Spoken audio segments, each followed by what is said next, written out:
Shalom Obracha. Alors voilà que on va rencontrer Balak. Balak, le roi de Moab, qui voit que il a un gros problème. Am Israël, il s'approche de lui, de son territoire. Et la Torah nous dit, Vayagor Balak. Et Balak, il a eu peur. Normalement, on aurait dû dire, il a eu peur, le roi Balak. Mais en vérité, nos sages, ils nous disent qu'il a tellement eu peur, Balak, qu'il a oublié qu'il était roi. Il était angoissé. Le peuple d'Israël arrive.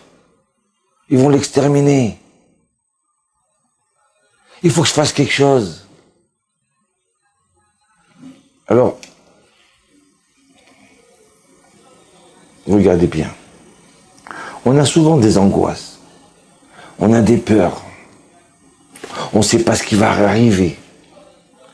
Comment il réagit Balak? Il va chercher directement pour essayer de s'armer de combattre. Il a trouvé Bilam, qui va maudire le peuple d'Israël. Alors ce qui est drôle, c'est quoi?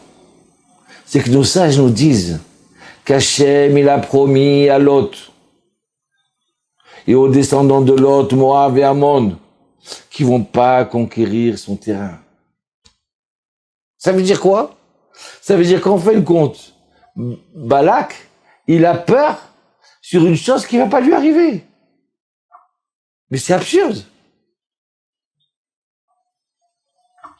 Même l'homme Israël, quand il est arrivé dans d'autres pays, devant Édom, il a demandé à passer. Ils ont refusé. Mais, donc automatiquement, Balak, il n'avait pas de quoi s'angoisser. De Balak, il n'avait pas de raison d'avoir peur. Il a eu peur pour rien. Tout le peuple était là en train de trembler, le peuple de Moab. Pourquoi rentrer dans des angoisses? Pourquoi rentrer dans des peurs? Vous savez, alors bon, là, on se moque de Balak. Mais en vérité, on est tous un peu un Balak. On est tous en train, des fois, de s'angoisser, d'avoir des peurs, alors qu'il n'y a pas de raison. Vous savez que on s'est aperçu que 90% des peurs, eh ben, elles viennent pour rien. On a peur sur une chose qui va pas arriver.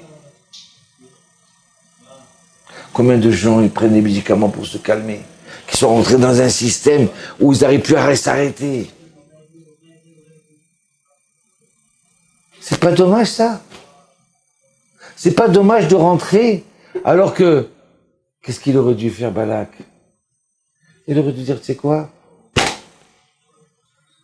Positiver la chose. Nos sages, ils nous disent que Balak, il aurait dû proposer aux Ham Israël à boire et à manger. Leur proposer du pain, leur proposer à boire. Tu as un problème, essaie de nous trouver une autre solution positive. Ne rentre pas directement dans l'angoisse, dans la peur. Pourquoi? Parce que la peur, elle amène à rien. Oui, on doit faire des efforts, mais sans avoir peur.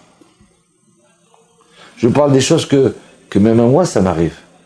Mais c'est un moussard, c'est une morale qui est importante pour nous. Alors j'ai lu une histoire du Rav Binyamin, qui vivait en Hongrie pendant la Shoah. Et voilà que les nazis sont venus pour l'engager dans l'armée hongroise, en pleine nuit. Et juste avant de sortir de la porte, devant sa femme et ses 7 enfants, il dit, aujourd'hui, on ne sait plus c'est quoi le chemin à prendre. Qu'est-ce qu'il faut faire? Donc à ce moment-là, comme on ne sait plus, on se met entre les mains d'Hachem. Et on voit comment Hachem il dirige le bateau. Le lendemain, plusieurs familles cherchaient, ça y est, les nazis vont nous prendre. Donc, ils sont partis dans la forêt, et on leur a dit qu'il y avait des paysans qui cherchaient des enfants à travailler et en même temps à les cacher. Alors ils arrivent dans l'endroit de la forêt du rendez-vous. Il n'y a personne qui arrive. Et voilà, ils sont pas mal d'enfants avec leur maman. Et au bout d'une heure de temps, il y a un paysan qui arrive, bien coiffé, bien arrangé, blond, grand. Et tout le monde se met autour de lui. Moi, tu prends moi, prends-moi, moi. Et voilà que la femme de Binyamin, elle prend ses enfants pour avancer vers lui. Et là, le grand-fils, il dit, maman, non, je t'en supplie. Papa, il a dit qu'on se met entre les mains d'Hachem. Laisse les choses venir. Et il s'est mis à pleurer. La maman, elle a écouté, ça fait marche arrière. Et voilà que ce paysan, il a pris une vingtaine de gosses et il est parti.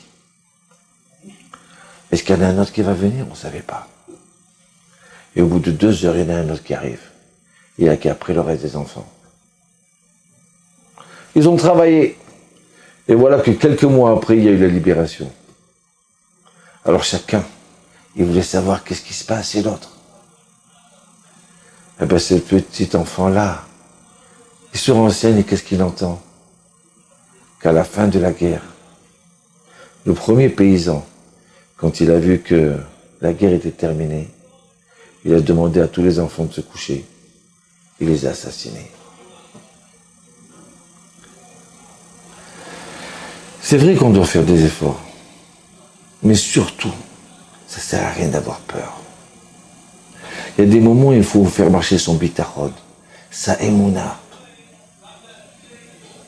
Et grâce à cette émouna-là, des gens se stabilisent et on se calme. Et très souvent, Hachem est bien.